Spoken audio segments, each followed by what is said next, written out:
So, welcome everyone to this week's Gym Street live webinar for our Vietnamese community. Vâng, xin kính chào quý anh chị đến với chương trình Gym Street trên nền web trực tuyến ngày hôm nay cho cộng đồng người dùng Việt Nam. So once more, it's time to share our hottest news and updates. And I can already promise you today we do have some exciting news for you to share. Vâng, và hôm nay tôi có rất là nhiều thông tin thú vị muốn chia sẻ và tôi hy vọng nó sẽ mang đến những cái cập nhật tuyệt vời trong cuộc nói chuyện của chúng ta ngày hôm nay. Now, first of all, I want to remind you, since we're currently in the process of renewing, First of all, I want to remind you, since we're currently in the process of renewing our affiliate plan, that if you haven't yet watched our previous webinars about the new binary plan, that you should definitely come to our YouTube channel and rewatch those webinar recordings. Vâng, tôi không thể nào không nhắc lại là chúng ta đang trong quá trình làm mới lại cái chương trình affiliate, tức là chương trình liên kết của chúng ta. Cho nên nếu như mà các anh chị nào chưa xem chương trình liên ở trước ấy, thì chúng ta có thể lên YouTube và chúng ta xem lại cái chương trình về pre-binary, tức là chương trình về nhị phân mà đã được đăng tải trên kênh YouTube của chúng tôi rồi ạ. You may proceed.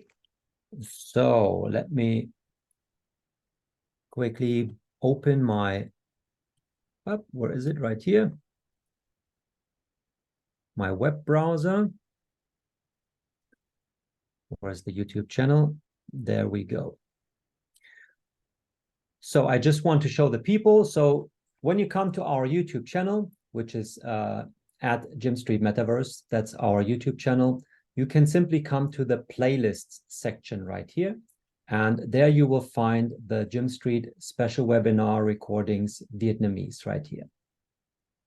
Vâng, để truy cập vào trong kênh YouTube của chúng tôi thì cực kỳ dễ thôi. Như các bạn đang thấy trên màn hình là tôi đang chia sẻ cái kênh Gym Street, kênh YouTube channel của chúng tôi đấy.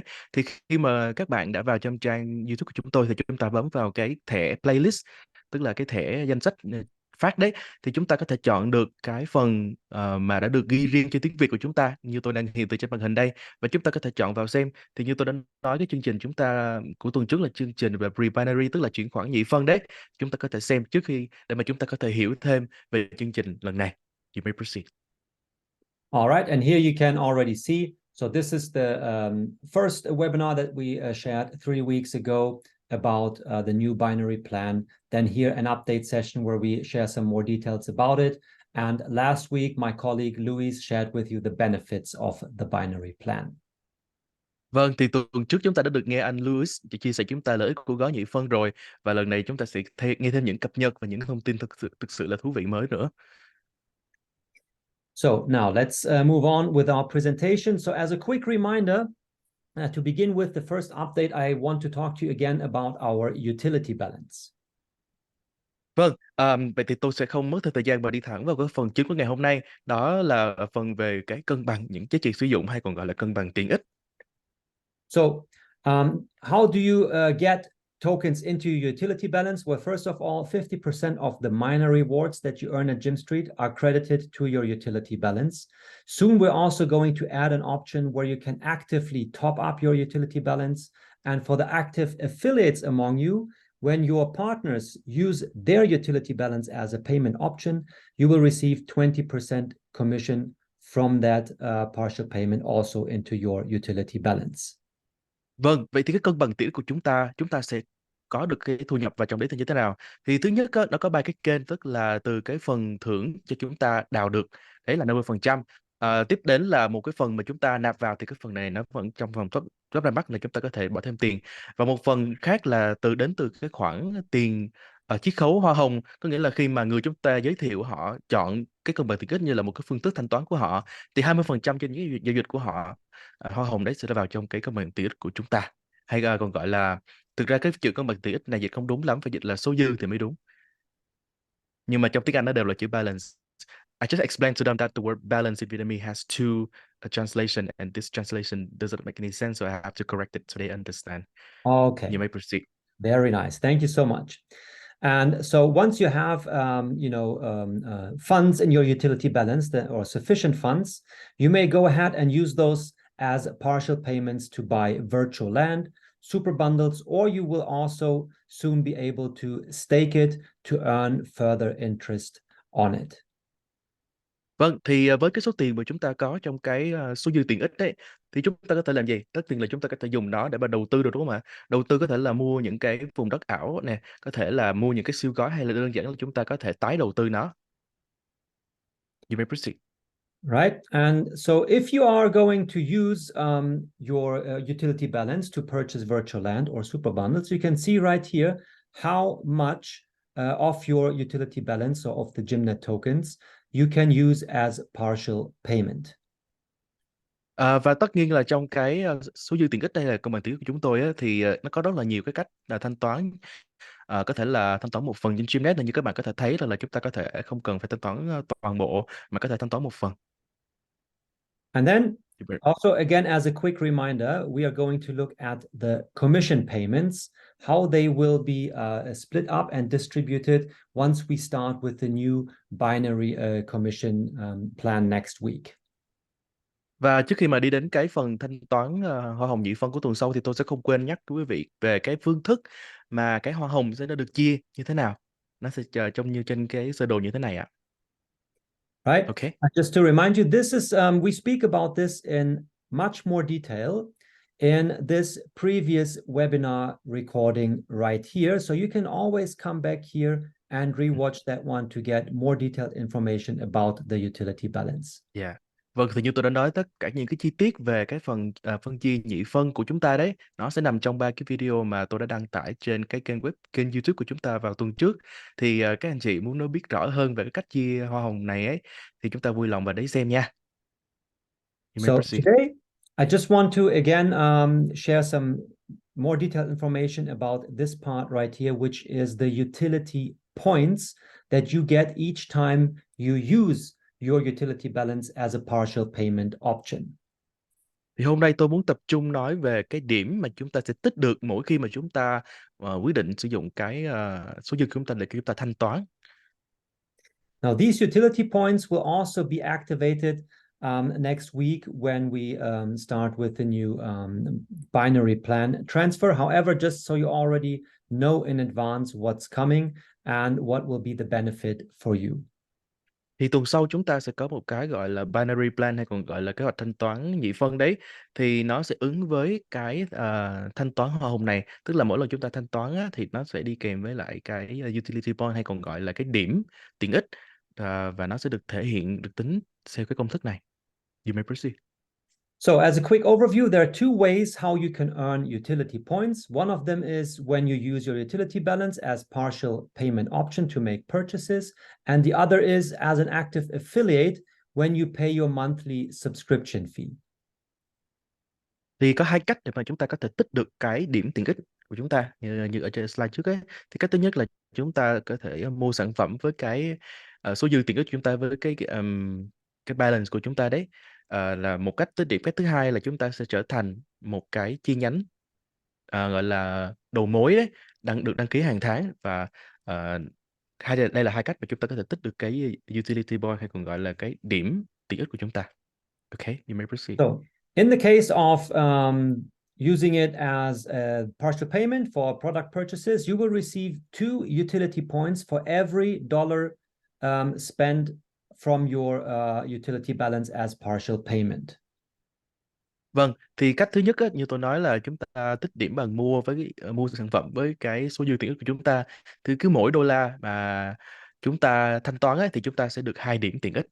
Yes, you may proceed. And in case of the monthly affiliate subscription fee, you get 1 utility point for each dollar. Còn đối với đăng ký hàng tháng á, thì mỗi đô la sẽ tương ứng với lại 1 điểm tiện ích. So let's look at an example right here. If you were to purchase a simple virtual land parcel using your utility balance as partial payment option. Tôi lấy ví dụ ha. Ví dụ như là chúng ta dùng cái số dư tiện ích của chúng ta để chúng ta mua một cái thửa đất ở trên Metaverse chẳng hạn đi, với cái giá là 144 đô. Thì chúng ta sẽ sử dụng số dư tiện ích làm khoản thanh toán một phần. You may proceed. So as you can see here, since 10% of the land price can be used as partial payments from your utility balance, that makes it $14 40 cents that you can use your utility balance as partial payment to buy a virtual land parcel. Thì theo như cái cơ chế mà thanh toán từng phần của cái stream debt ấy, thì chúng ta có thể thanh toán được 10%, tương đương 10% của 144 sẽ là 14 đô 40 cent. Đấy là cái phần mà chúng ta có thể thanh toán một phần với stream debt. And as we just learned, you receive 2 utility points for each dollar spent from your partial payment from the utility balance. So in this example, that's $14.40. You get 2 points for each dollar. That makes it 28.8 utility points.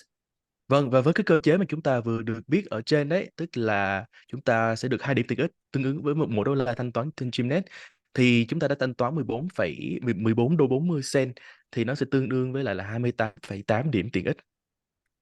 And then if you were to do this 5 times, let's say every 5 land parcels that you purchase using your utility balance as partial payment option, you would then, at the 5th time, have collected 144 utility points, which also happens to be the price of one land parcel. Điều này có nghĩa là sao? Ví dụ như nếu chúng ta mua 5 thửa đất đi, thì cái điểm tiện ích của chúng ta sẽ tích được ấy là 28,8 nhân cho 5, đúng không ạ? Là cũng vừa bằng giá của một thửa đất, thì giống như là mua 5 tặng 1 vậy đấy. You may proceed. So as a result, for every 5 land parcels that you purchase using your utility balance, you would get one more land parcel for free. Thế thì có nghĩa rằng là chúng ta cứ mua 5 cái thửa đất ở trên cái nền này với cái giá 144 thì chúng ta được thêm một cái nữa. And then also take note that the utility balance can only be used in exchange for virtual land. Và chúng ta cũng không quên phải nhớ rằng là cái số dư tiện ích này á, nó chỉ được dùng để mà giao dịch những cái khoản đất ảo này thôi. Sorry, I have to correct myself here. I mean the utility points can only be used in exchange for virtual land. À không, tôi phải sửa lời một tí xíu, tại vì không phải là cái số dư tiện ích mà là cái điểm tiện ích, tức là cái điểm tiện ích này á chỉ được dùng để mua lại những cái khoản đất ảo này thôi, chứ không có dùng cho mục đích khác. You may And then 2 proceed. more things that you need to know. If you use your utility points to exchange for virtual land, those will not count towards your own investments, and it will also not generate any commissions. Và nếu chúng ta dùng cái điểm tiện ích này á, mà chúng ta đầu tư mua đất ấy, thì nó sẽ không được tính là khoản đầu tư. Điều này đồng nghĩa việc là nó sẽ không có nó sẽ không tạo ra những cái phần chiết khấu, tức phần hoa hồng. So utility points, that's simply an internal virtual currency that can be used to your benefits. However, since there's no actual turnover being generated in that moment, that's because that's the logic why there can't be any commissions derived from it, and it will also not count towards your own investment. Và cái lý do mà cái điểm tiện ích này nó không được tính như là một cái phần hoa hồng á là vì sao? Tại vì nó giống như là một cái đồng tiền trong một cái hệ thống nội bộ vậy, và nó sản sinh ra với mục đích là nó cho chúng ta lại thêm một khoản đầu tư, một cái khoản miễn phí, giống như là chúng ta mua 5 tặng 1 về đấy. Vì thế cho nên nó không được tính như là một cái phần hoa hồng. Đấy. You may proceed. Now let's go to the next update we want to share with you. This has already been posted in our Telegram group. I'm just going to share it here again in a live webinar that the Bitopex dual miners will once more be extended until the 7th of August. Vâng, một thông tin khác nữa mà tôi cũng đã nghĩ chắc là đăng tải ở trên cái nền Telegram chúng ta rồi, về cái Bitopex này á, nó sẽ nhân đôi cái phần thưởng cùng với một cái máy đào, tức là máy đào kép của chúng ta đấy, một máy đào và chúng ta sẽ đào được tới 2 token thưởng lận.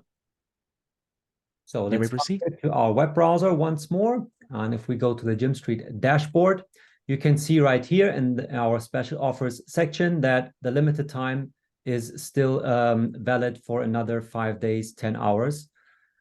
This is until the 7th of August, where the dual miners are still also part of the super bundles. Vâng, và cái chương trình nhân đôi số điểm đào này á, nó sẽ luôn tuần tiếp diễn tới 5 ngày nữa lận, tức là tới ngày 7 tháng 8 lận. Và chúng ta có thể xem nó trên cái dashboard của app streamstreet.io này, thì chúng ta sẽ thấy được chương trình này vẫn còn đang được tiếp diễn, và chúng ta hãy tận dụng cơ hội này. And since we're already here, I can also show you, we just talked about the utility balance.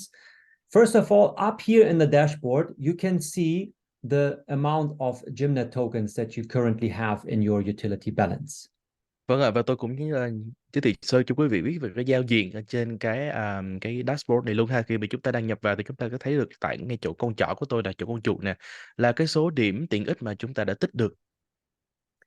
And you can also come here to your minor rewards, where you can also view your utility balance as well. Vâng, và chúng ta có thể bấm vào cái thẻ minor rewards, hay dịch ở tiếng Việt là cái phần thưởng cho cái phần đào của chúng ta đấy, là xem là chúng ta được thưởng bao nhiêu ha. Thì chúng ta có thể xem được là cái số dư tiện ích của chúng ta, hay mà trong cái trang kia nó dịch ra là cái cân bằng tiện ích đấy. Từ cái chữ balance thì nghĩa là số dư chứ không phải là cân bằng. Right? And then here you also have the current Gymnet price, and which is also beneficial by looking into the minor rewards. You see the actual dollar value to give you a hint whether you have sufficient utility balance available to use it as a partial payment option. Thì trên cái giao diện này chúng ta có thể thấy được là cái tổng số dư của chúng ta là bao nhiêu. Thì với cái số dư, cái dư đó tương ứng với cái số điểm mà chúng ta có thể có, và chúng ta có thể được dùng nó như là một cái phương thức thanh toán một phần. Now, if you want, first of all, when you have checked that you have sufficient utility balance available, you can come here to the dashboard and simply switch right here from BUSD to utility to enable it as partial payment option. Và khi mà chúng ta có đủ số dư để mà thanh toán rồi thì chúng ta có thể quay lại cái dashboard này. Chúng ta thay đổi cái tiền tệ chúng ta sử dụng từ cái đồng BUSD thành cái đồng utility, tức là đồng tiền ích đấy. Và chúng ta có thể dùng nó để mà thanh toán. And once you've done that, you simply click buy on the super bundle of your choice and proceed with the purchasing process. Vâng, và khi mà chúng ta thành được cái bước này rồi thì chúng ta cứ bấm vào cái nút buy, chúng ta mua cái mà chúng ta muốn thôi. And that's basically it. Within the purchasing process, you will then you will then have the choice to select your utility balance as a payment option, given that you have sufficient funds available.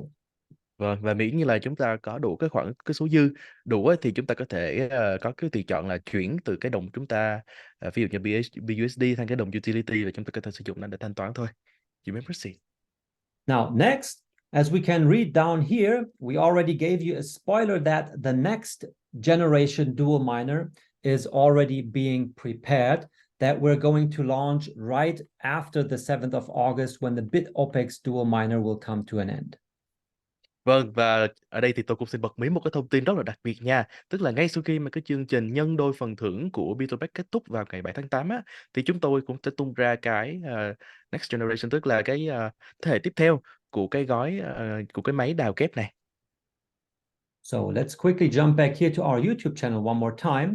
So if you want to inform yourself again about the Bitopex business partnership and the benefits of the Bitopex token, in case you are thinking about getting one of the Bitopex dual miners while they're still available, I recommend also that you come back here and watch these Bitopex special webinar recordings. Vâng, và nếu quý vị muốn biết thêm về cái cách mà tại sao chúng ta lại nên làm việc với cái Bitopex này, và nó mang lại cho chúng ta những cái lợi như thế nào, và chúng ta có nên tận dụng nó khi mà còn tới 5 ngày nó kết thúc không á, thì tôi khuyên quý vị là hãy quay lại cái kênh YouTube của chúng ta, và chúng ta hãy xem 3 cái video này. Tôi có tận 3 video cho mọi người có thể biết là cái nền tảng Bitopex này nó như thế nào, bắt đầu như thế nào, và làm sao mà chúng ta trở thành được một cái đối tác kinh doanh của Bitopex. You may proceed.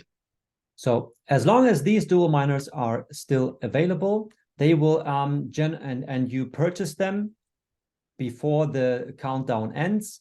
These are going to generate Bitopex tokens for 6 months, and of course Gymnet tokens until the end of the minting period in 2025. Vâng, và tại đây chúng ta thấy có một cái đồng hồ đếm ngược đúng không ạ? Đây là cái thời gian còn lại khi mà cái thời gian giới hạn còn lại khi mà cái chương trình khuyến mãi này nó còn. Thì ngoài ra thì chúng ta cũng có những cái chương trình khác mà chúng ta có thể tăng cái hiệu suất chúng ta đào được, và nó sẽ kết thúc tới năm 2025. And now we want to reveal the next generation dual miner that's going to come when the Bitopex limited offer will be done. Vâng, và tiếp theo tôi sẽ đi giới thiệu cho quý vị biết về cái công cụ khai thác kép, hay là cái máy đào kép, về cái tức là cái phần thứ hai của nó đấy, next generation, cái thế hệ thứ hai của nó và nó có những cái lợi gì sau khi mà cái chương trình của Bitopex kết thúc. So as you can already see here on this slide, the next dual miner that we are going to reveal, which will also start next week, is going to generate both Gymnet tokens alongside Filecoin for you. Vâng, vào tuần sau thì chúng tôi sẽ tung ra cái thế hệ thứ hai của cái công cụ khai thác kép này, và cái hay của nó là gì? Là tức là nó không chỉ đào được cái đồng chim token đâu mà nó còn đào được cái đồng Filecoin nữa. And you can see here in the rewards distribution that in the case of the Filecoin dual miner, the monthly rewards are going to start slowly, and then they will go start to increase after roughly 8 to 9 months, and then up to 80-month duration, they will keep generating both Gymnet tokens and Filecoin, whereas Gymnet may even end earlier than that. Vâng, và chúng ta có thể biết được là cái tỷ suất phân phối phần thưởng của nó sẽ là như thế này khi mà chúng ta đào từ khoảng thời gian 1 đến 8 tháng đến 9 đến 21 tháng. Tức là nó đào cả hai đồng Gymnet và Filecoin luôn, và có thể là cái đồng Gymnet nó sẽ kết thúc sớm trước khi cái thời gian 22 đến 80 tháng. So in the case of the Filecoin dual miner, the generation of Filecoin rewards may even exceed the Gymnet rewards. Có nghĩa rằng là vào cái khoảng thời gian như chúng ta thấy đấy, 22 đến 80 tháng thì cái phần chúng ta đào được của Filecoin có thể nó sẽ vượt cả cái phần về Gymnet nữa. Now, to give you a brief summary to understand what Filecoin is about, you can read down here. And basically, Filecoin is a decentralized cloud storage provider. Thì để nói thêm một tí xíu lên định trích ngang về cái đồng Filecoin này ha. Filecoin là một cái đồng hệ thống lưu trữ phi tập trung. Đấy, là một cái đồng mới của nhân loại đấy ạ. And what we are going to do is with the funds collected via selling these Filecoin dual miners, we are going to buy actual mining hardware, which are server rigs to provide decentralized storage space into the Filecoin network, which is going to generate these Filecoin rewards for our community. Vâng, và cái quỹ đến từ cái việc đồng bao coin này á, thì tôi sẽ dùng để mà mua những cái máy chủ. Máy chủ này có chức năng là sẽ lưu những cái công cụ khai thác này để chúng ta có thể gia tăng lên cái tỷ suất chúng ta đào được, cái So năng suất based chúng ta on, đào được. oh, sorry. Yeah, sorry, I just corrected myself. You may proceed.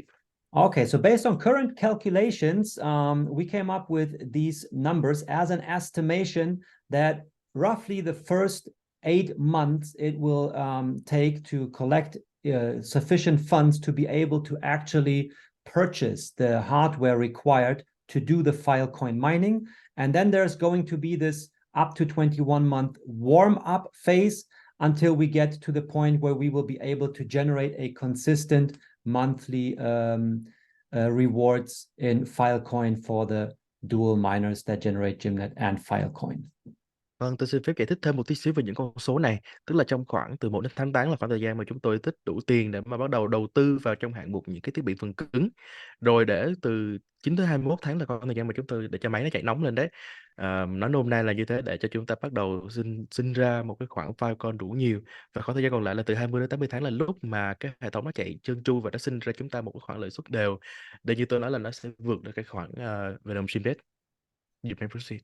And then these percentages that we show you here, these are calculated based on the current price of Filecoin. Vâng, và cái số phần trăm mà tôi thể hiện trên màn hình đây á, là nó được tính trên cái tỷ suất, tức là cái giá bán của đồng Filecoin ở mức hiện tại.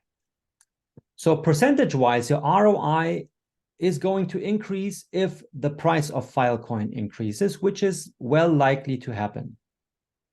Vâng, và cái phần trăm này tức là phần trăm dựa trên đầu tư đó, tức là ROI đấy, Return on Investment, là chúng ta sẽ nhận được trên cái phần mà chúng ta bỏ ra. So let me quickly go ahead here, copy paste some email addresses. And what we're going to do now, let's come over here to CoinMarketCap and let's have a quick look at how Filecoin has developed so far. Vâng, vậy thì chúng ta sẽ bắt đầu để xem tức là bây giờ hiện tại trên cái trang CoinMarketCap ấy, cái giá của đồng Filecoin hiện tại là bao nhiêu nha.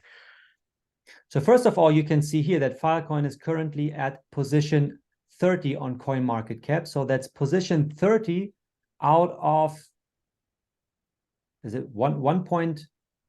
I forget to see. Like there are thousands of cryptocurrencies registered here at CoinMarketCap, and Filecoin is at position 30. So that's quite a good project. Vâng, và chúng ta thấy hiện tại là cái đồng Filecoin nó đang ở vị trí thứ 30 ở trên hàng ngàn cái đồng cái đồng kỹ thuật số đang có, đồng crypto đang có trên thị trường. Có nghĩa là đây là một cái dự án rất là hứa hẹn. And if we enter it here and we take a look at the all-time chart, we can see that throughout the most recent bull run, Filecoin peaked at $186. Vâng, và nếu như chúng ta đi vào xem cái biểu đồ toàn thời gian các thị trường, chúng ta thấy thị trường lúc mà nó gấu nhất ấy, đỉnh cao nhất ấy là nó lên tới con số là $186,46 trong Now, mỗi đồng. as it's usually the case with cryptocurrencies, during the bull run phase, you see these vast increases, then they tend to come back down to bottom out during the bear market phase, which we're in right now. But that's a great opportunity to get into Filecoin because it's a very promising long-term project.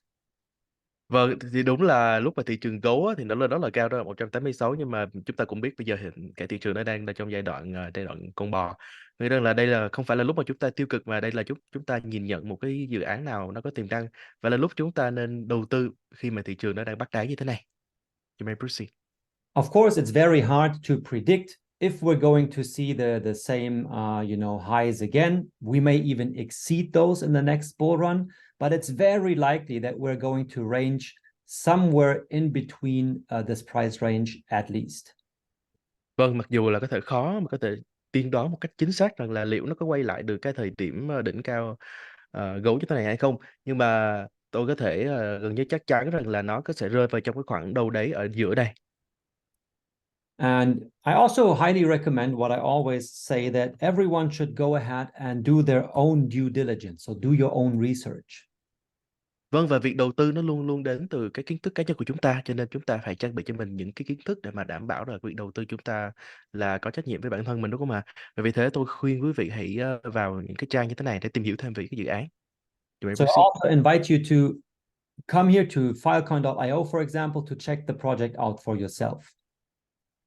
Vậy thì chúng ta hãy vào cái trang của Filecoin luôn. Ở đây tôi để cho quý vị trên màn hình xem. Cái trang đó là filecoin.io để mà chúng ta tìm hiểu về cái dự án này đó là cái gì. And what I wanted to show, so on their website, first of all, you can see many use cases that Filecoin can be used for besides simple online cloud storage. Vâng, và Filecoin nó không chỉ đơn thuần như tôi nói là những cái dự án về điện toán đám mây đâu, mà nó còn có những cái ứng dụng khác nhau mà chúng ta có thể xem và hiểu được là tại sao Filecoin nó lại có tiềm năng như vậy. Thì chúng ta nên đầu tư vào nó hay không?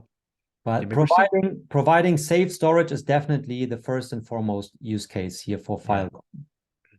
Nhưng mà Filecoin cái nòng cốt của nó, tức là cái giá trị cốt lõi của nó vẫn nằm trong cái việc đảm bảo cái cơ sở lưu trữ dữ liệu trên cái nền điện toán đám mây.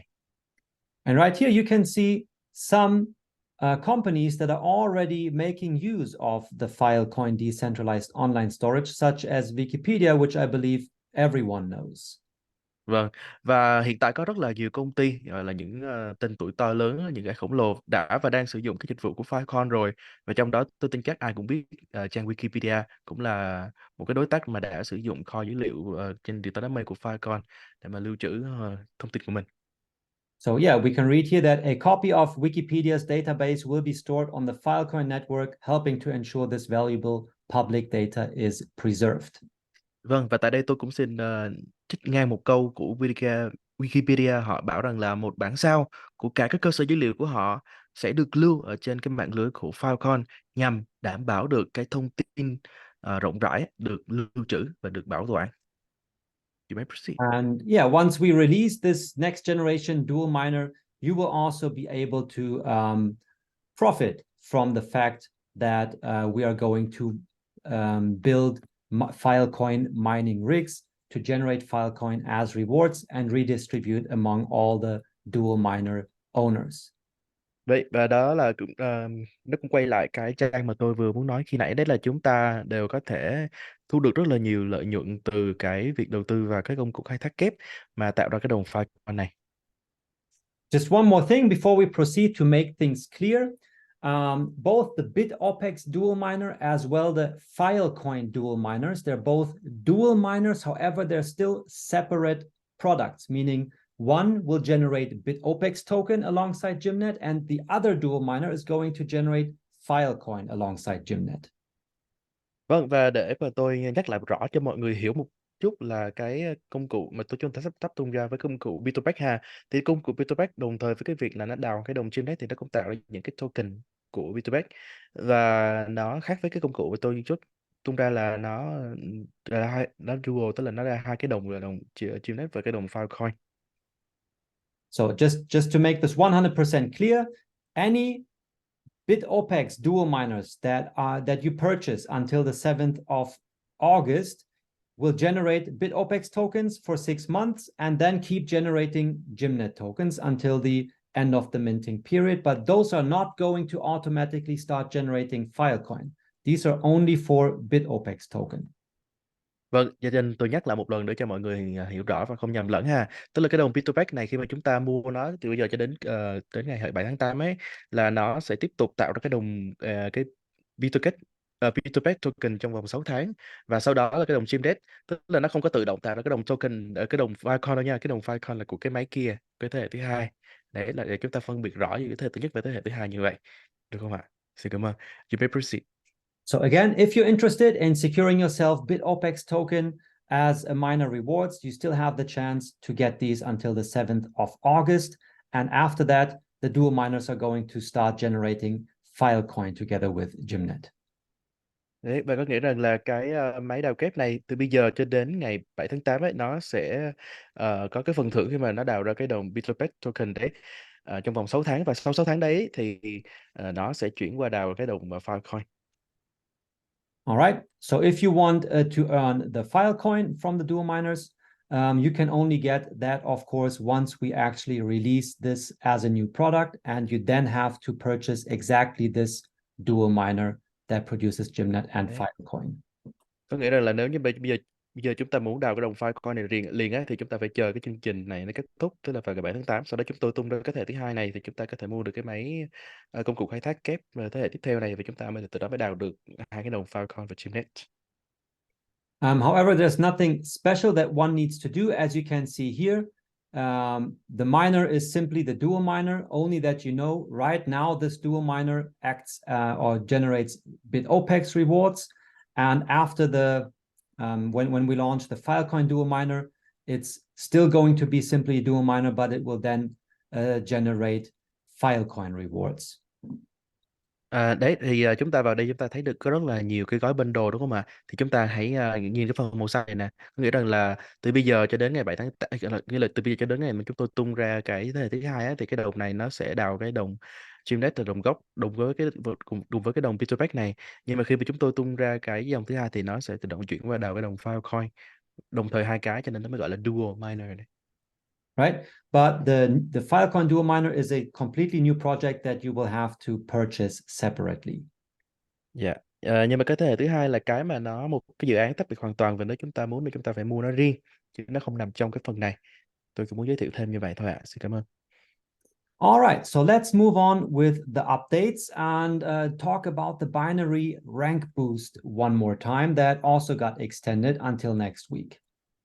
Vâng, và tôi cũng đi sang với cái phần thứ hai của chúng ta, đó là cái nâng cao thứ hạng nhị phân mà sẽ được công bố vào tuần sau. Now, as we are going to launch the new binary compensation plan, we have sought out some of our super bundles to give you special benefits if you purchase them now in this period before we launch the new binary plan next week.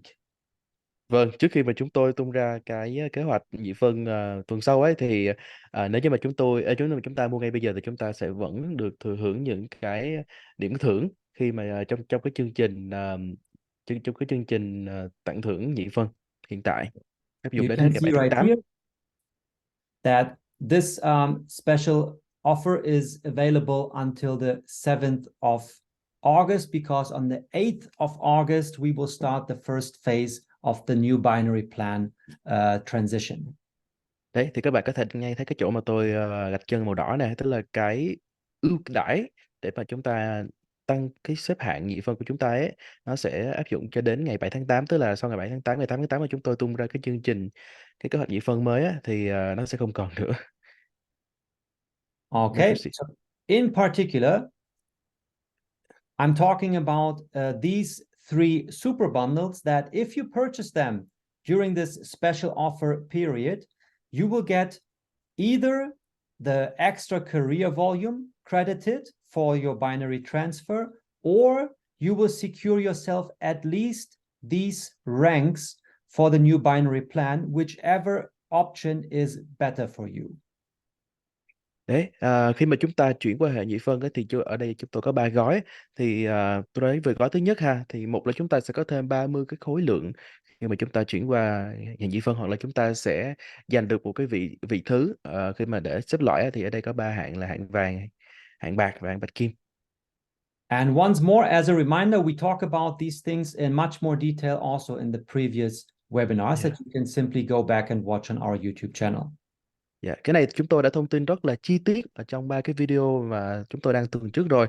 Cho nên nếu mà chúng ta muốn biết kỹ thêm về cái cơ chế của nó, chúng ta vui lòng xem vào 3 cái video mà tôi đã đăng vào tuần trước nha, ở trên cái kênh YouTube của chúng tôi đấy ạ. Xin cảm ơn. You may proceed.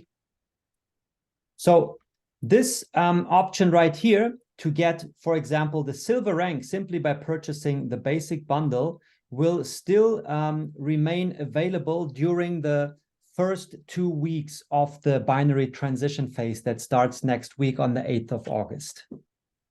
Vâng, kể từ tuần sau, tức là từ ngày 8 tháng 8 trở đi á, thì cái tùy chọn cái gói cơ bản này á, tương ứng với lại cái xếp hạng bạc á, nó sẽ vẫn được tiếp tục kéo dài thêm 2 tuần nữa sau khi mà chúng tôi đã công bố cái kế hoạch mới vào tuần sau, tức là vào ngày 8 tháng 8. Same goes for the gold rank that you get from the $800 super bundle and the platinum rank that you get with the $4,000 super bundle. Vâng, tương tự như vậy, cái xếp hạng vàng, cái mà chúng ta sẽ có thể mua được với cái Super Bundle, cái gói siêu cấp $801, và cái xếp hạng bạch kim chúng ta có thể mua được với giá là $4.100. So those are the three super bundles that we talk about here. So there's, first of all, there's the basic bundle. Then there's the R6 super bundle, which is the 801, and the R10 super bundle, which is usually priced at $4,001. Đây là ba cái gói mà tôi vừa nhắc đấy. Chúng ta có thể thấy ở đây là cái giá của nó là 4.001 đô USD. Now, as you can see here, this option is available for both existing as well as new members. Vì cái chương trình khuyến mãi Super Bundle gói siêu cấp này ấy, nó dành cho cả thành viên hiện tại và thành viên mới luôn.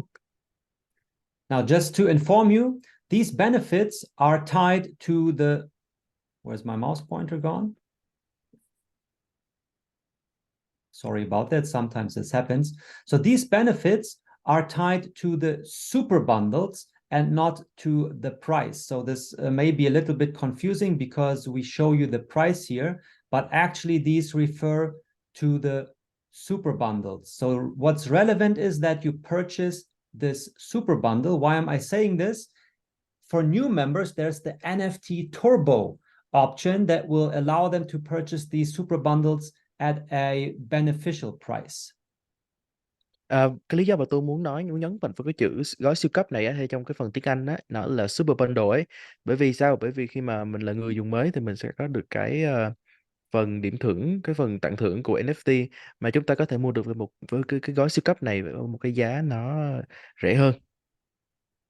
So let's say you're an affiliate and you register new members and you want, because they want to take advantage of this special opportunity right here, even if they pay less than $4,000 to get the R10 super bundle, it's still the R10 super bundle, and it will still allow them to start at least from the rank platinum when we launch the new binary plan. Vâng, tôi muốn nói cái này để cho mọi người hiểu rằng là ví dụ như là nếu chúng ta là một cái affiliate, tức là một cái tiếp thị liên kết đi ha, và chúng ta tuyển thêm người vào, và vì họ là người mới, khi họ vào thì họ sẽ có được những cái ưu đãi, có nghĩa là họ có thể mua được cái gói siêu cấp này, cái super bundle này với một cái giá rẻ hơn mà họ vẫn được xếp vào bạch kim. Đấy là chúng ta nên tận dụng cái cơ hội này. You may proceed. And then as a side note, oh, this is embarrassing. For some reason, we kept the Korean translation up here. Sorry about that. But this right here is what's relevant. Let's neglect the headline. Just as a side note, we will keep this rank boost when the binary transfer is done and the new binary plan is completely active. However, as you can see, the prices are going to increase. So right now, you and your team members, as well as any new members that you may attract to Gym Street as an affiliate, can lock in these ranks for the new binary plan at the beneficial prices. Và tất nhiên là cái giá này là ưu đãi và nó không phải lúc nào cũng như vậy đâu. Khi mà cái hệ thống cái chương trình mới của chúng tôi nó kích hoạt ấy, thì cái giá của nó sẽ rất là cao như các bạn thấy đây. Nhưng mà bởi vì nó sẽ còn được tiếp tiền mà tôi nói trong vòng 2 tuần đấy, cho nên chúng ta có thể tận dụng cơ hội này và chúng ta có thể nhanh chóng thăng hạng. Vì đó là sao mà chúng tôi gọi là có thể thăng hạng một cách nhanh chóng với một cái giá rất là rẻ đấy. Chúng ta có thể tận dụng cơ hội này và có thể thăng hạng lên với một cái giá ưu đãi hơn. You may proceed. All right. And then again, as a quick reminder, so the extra career volume that you will get with each super bundle, of course, the higher or the larger the super bundle you purchase, the more extra career volume you get. Vâng, và cái gói siêu cấp chúng ta càng bỏ ra bao nhiêu nhiều á, thì mua á, thì chúng ta sẽ càng được thêm cái tỷ suất phần trăm khối lượng khi mà chuyển qua nhị phân. And then here's just a quick example that shows you. We're using James here as an example, who joined back in October, and he generated in total $800,000 in team revenue so far, which would be the relevant amount to determine his rank for the binary transfer.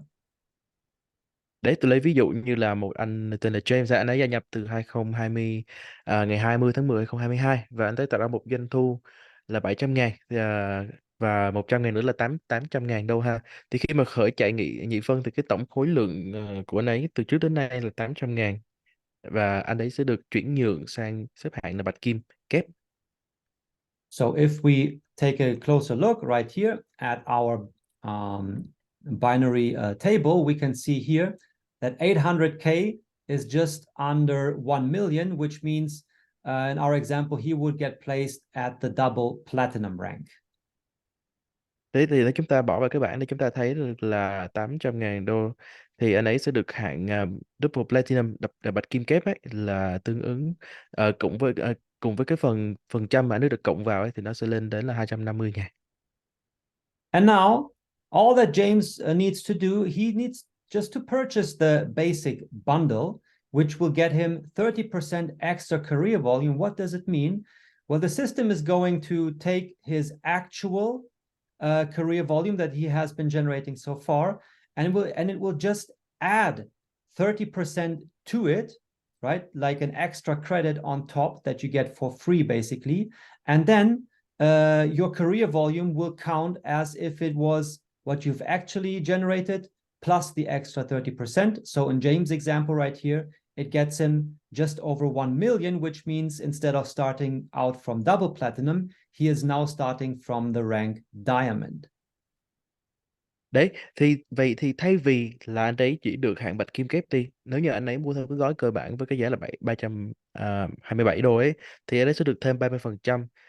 30% này là 30% gì? Tức là nó sẽ lấy cái tổng khối lượng của anh ấy là 800.000 này, nó cộng thêm 30% nữa, tức là cộng thêm 100.000 nữa. Đấy, đúng không ạ? Tức là anh ấy sẽ lên đến 1.400.000 cho là tính trên tổng khối lượng của anh ấy luôn. Và với cái con số này thì anh ấy nhiên sẽ được xếp vào cái hạng kim cương. You may proceed. So, and that's how you can make use of the extra career volume that you get credited simply by purchasing a super bundle in our promotion period, which started in July and lasts until we launch the binary, which happens to be next week. So these options are still available until the 7th of August. Đấy, thì cái ưu đãi này nó sẽ kéo dài trong hết tháng 7. Khi mà chúng ta chuyển qua hệ thị vân, hãy tận dụng cơ hội này, đặc biệt là cho những thành viên hiện tại và thành viên mới để có thể thăng hạng. nâng cấp thăng hạng một cách nhanh chóng. And then just to look at one more example right here. So we assume that we have a new member that has just recently joined and generated $10,000 in career volume so far. By purchasing the $800 super bundle, he gets credited an extra 40%, which would make it $14,000. But this would just get him the silver rank as for the binary transfer. However, since he purchased the $800 super bundle, he gets at least ranked as gold. So that's what we said. The better option is what counts. So in this example, even though the turnover is not sufficient to get to gold, because he purchased the $800 super bundle, it means he will get at least the gold rank, whichever option is the better one. Vâng, có nghĩa là sao? Ví dụ như là chúng ta có một thành viên mới đi ha, mới tham dự vào ngày 1 tháng 7 2023 thôi và mới có tạo ra 10.000 doanh thu thôi. Thì có nghĩa rằng là với 10.000 doanh thu này với cái khối lượng thì anh ấy chỉ mới được xếp hạng bạc thôi. Nhưng mà nếu anh ấy mua thêm cái gói Super Bundle 801 này nữa thì sẽ được thêm 40% khối lượng trên tổng khối lượng khi chuyển qua nhị phân. Thì điều này giúp anh ấy sẽ được thăng lên hạng vàng. You may proceed. And the next exciting update we want to share with you that the leadership incentives, the increased cash bonuses have also been extended until the 7th of August to still give you the chance, if you're close to reaching either gold, platinum, or diamond, to get the increased cash bonuses. Và ngoài ra chúng tôi cũng muốn cập nhật thêm một cái chương trình thưởng mới gọi tên là Leadership Incentive, tức là phần thưởng cho cho những người dẫn đầu đấy. Có nghĩa là tháng 7 sẽ là tháng máu của chúng ta. Ví dụ như là nếu mà chúng ta có một cái khoản mà gần đến cái ngưỡng chúng ta được rồi thì chúng ta sẽ có được cái phần tiền thưởng tiền mặt cao hơn, ưu tiên cho những người là leader. All right. And yeah, then one more thing. Oh, wait a second. Let's show you also in the dashboard. So if you're an active affiliate already with Gym Street, you know that you can find your partner area right here. And that's where you can access the leadership incentives to check your current status. Vâng, và nếu như chúng ta đã là trong cái trang lãnh đạo rồi thì chúng ta có thể vào trong cái phần thưởng.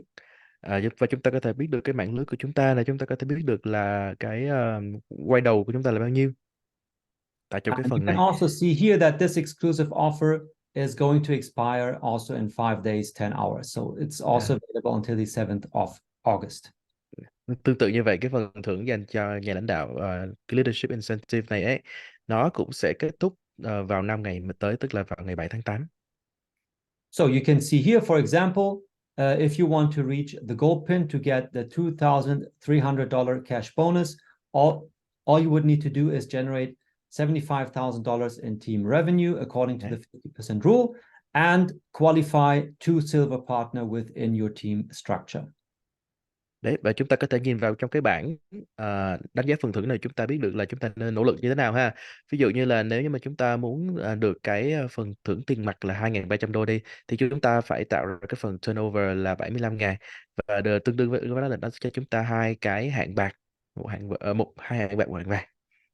And then one more thing, also for your understanding, as we are using the same names for the ranks in the new binary plan, as we use them here in the leadership incentives, do not confuse it. The leadership incentives are only tied to our current affiliate plan, and they will end next week on the 7th of August. So right now, you still have the chance for the next 5 days, 10 hours to qualify and reach these awards to get the higher cash bonuses.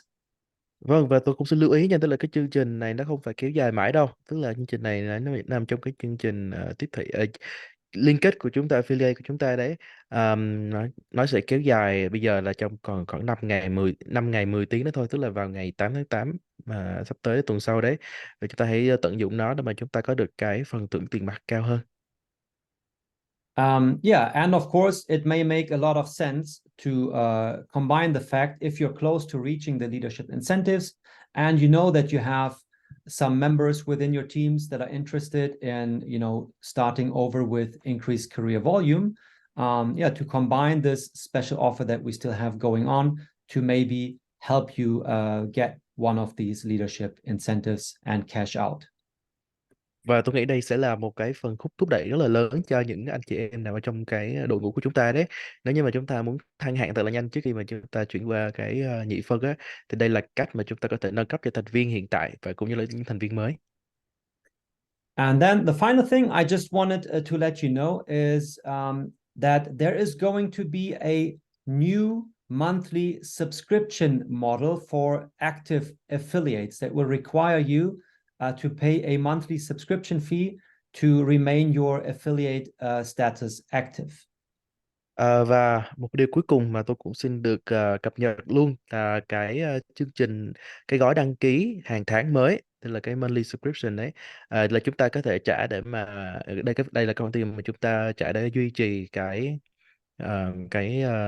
khả năng cái công việc liên kết của chúng ta, là một cái gói mới hàng tháng. Now, normally to activate your position and the new binary plan, you would be required to make an own investment of at least $100, meaning you would have to purchase a product or some products worth at least $100 to get your active position in the binary plan. Đấy, để tôi nhắc lại một tí xíu nha, thì theo cách truyền thống ấy, để mà bắt đầu cái việc mà chúng ta có thể được giới thiệu liên kết ấy, thì chúng ta phải bỏ tiền túi và chúng ta đầu tư, cái là mua một cái sản phẩm với một cái mức giá là $100. And next to that, you would normally be required to pay the monthly subscription fee to get your affiliate status active. Và sau đó để mà được kích hoạt cái trạng thái liên kết của chúng ta, thì chúng ta phải trả một cái phí hàng tháng với cái con số là $19.90.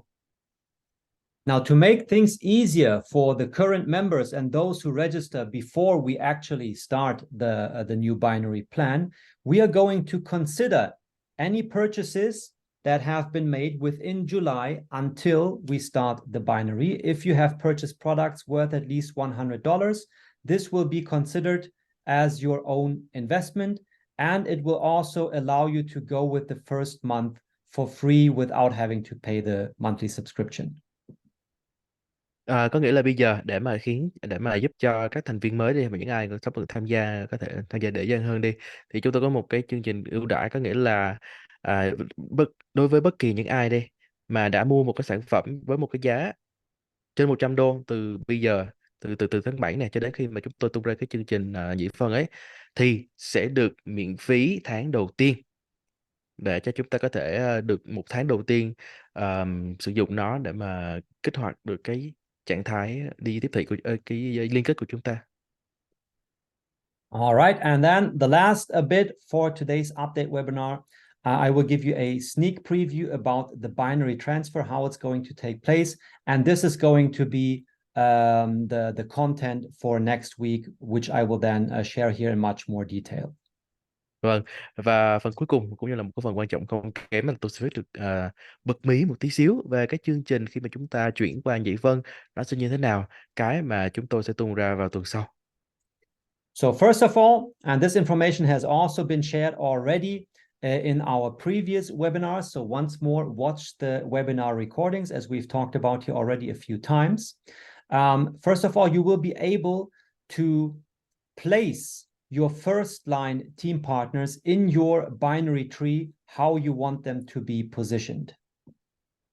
Vâng, để đầu tiên ấy, thì tôi sẽ nói về cái tính năng này ha. Thực ra cái này nó cũng đã được trong một cái ghi âm rồi.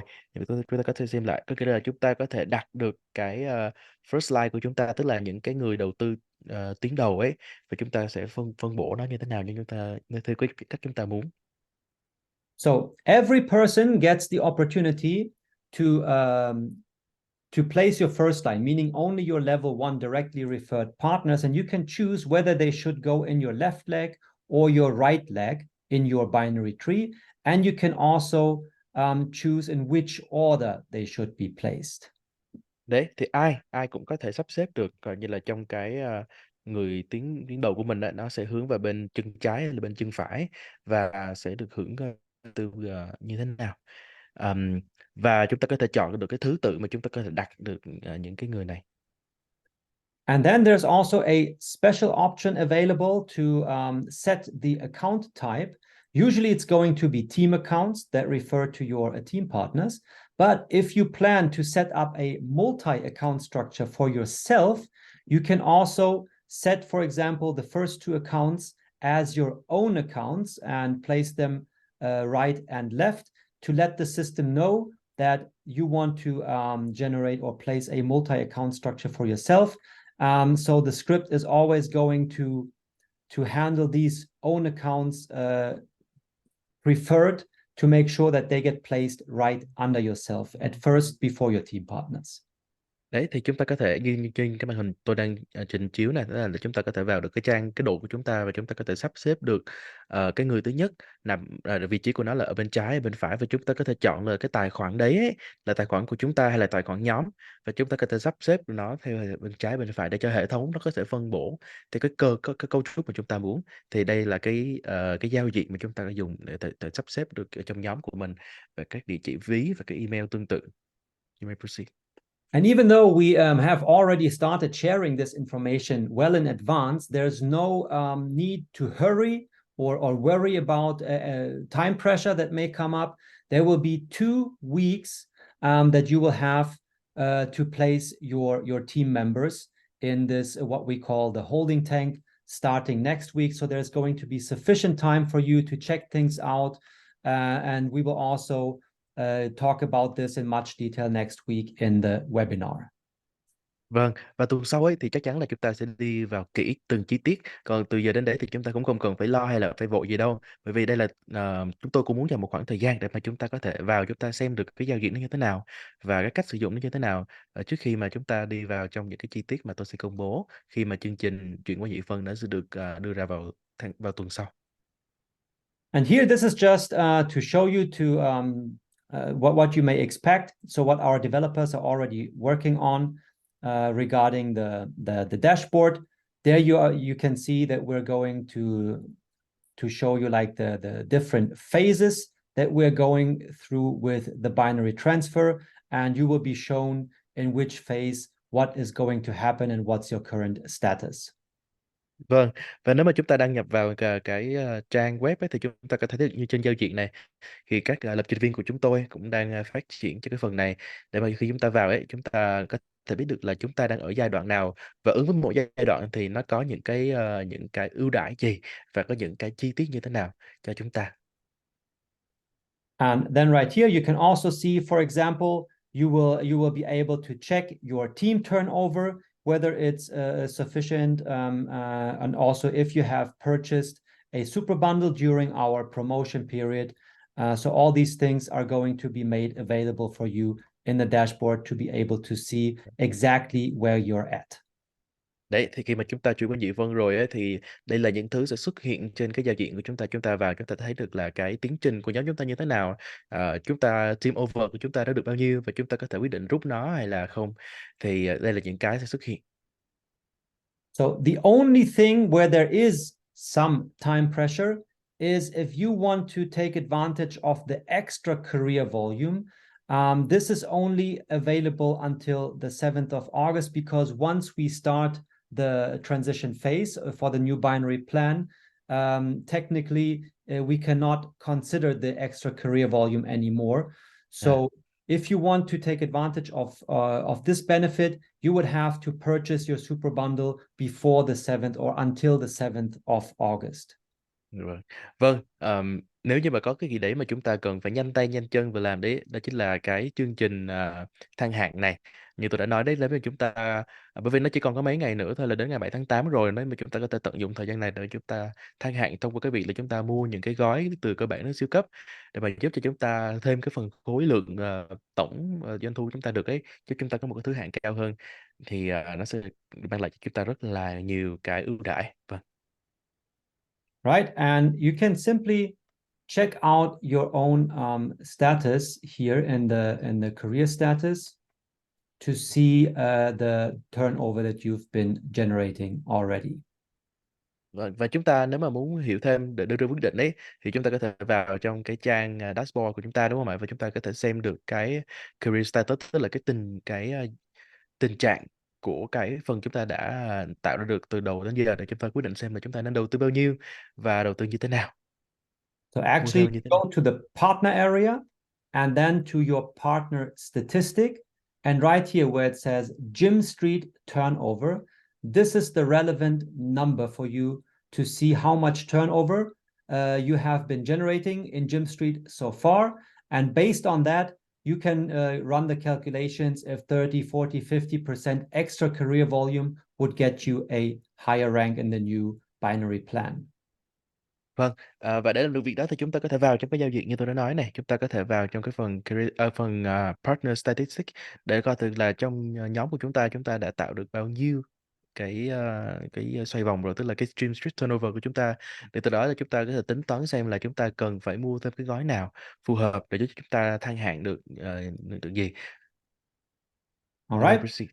And if you see that the extra career volume would allow you to get a higher rank for the binary transfer, then you may go ahead and purchase one of these super bundles, and the system will then determine, as we've shown you here already, and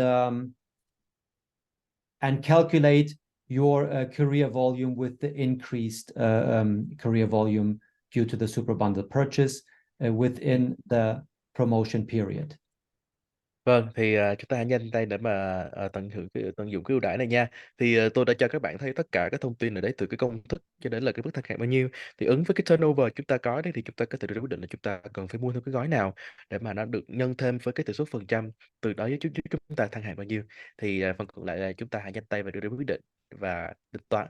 Vâng, you may proceed. Well, that's it. Just the usual reminder as we have reached the end for today's update webinar. In our link tree, you will find all our social media channels combined in one place. And we highly recommend that you follow us all across them. There is Facebook, Instagram, Twitter, and of course, our Telegram channel and groups. Vâng, và cái thông tin vừa rồi cũng kết thúc chương trình chia sẻ về những thông tin của chúng ta trong tuần này. Và các anh chị tham gia đừng quên để chúng ta hãy quét cái mã QR trên màn hình ha, để cho chúng ta có thể liên kết với nhau trên các ứng dụng mạng xã hội, đặc biệt là trên Facebook, Twitter và đặc biệt là Telegram, để chúng ta có thể luôn có được những cái thông tin và cập nhật mới nhất. Một lần nữa xin cảm ơn quý anh chị. So thank you so much for joining tonight's Gym Street live webinar for our Vietnamese community, and make sure to definitely join again next week when we will share all the exact details how to proceed with the binary transfer. Vâng, một lần nữa xin cảm ơn quý anh chị ở cộng đồng người sử dụng Việt Nam của Streamstreet rất là nhiều đã dành thời gian quý báu tham dự vào trong cái chương trình chia sẻ ngày hôm nay. Và tôi cũng xin nhắc nhở các anh chị đừng quên hãy dành thêm một chút thời gian nữa để theo vào chương trình tuần sau, để mà chúng ta có được những cái thông tin chi tiết về cái đợt chuyển giao qua nhị vân mới mà chúng tôi sẽ công bố vào tuần sau. Xin cảm ơn. And until then, of course, you can still take advantage of our extended promotions with the Bitopex dual miners, the special super bundles, with the extra benefits, and of course, still have the chance to reach one of our leadership incentives to get the increased cash bonus. Vâng, và đồng thời chúng ta cũng đừng quên bỏ lỡ những cái chương trình ưu đãi đặc biệt, chương trình Bitopex nhân đôi ưu đãi nhân đôi máy đào này, chương trình thăng hạng của chúng tôi này, và chương trình nhà lãnh đạo này. Chúc anh chị may mắn.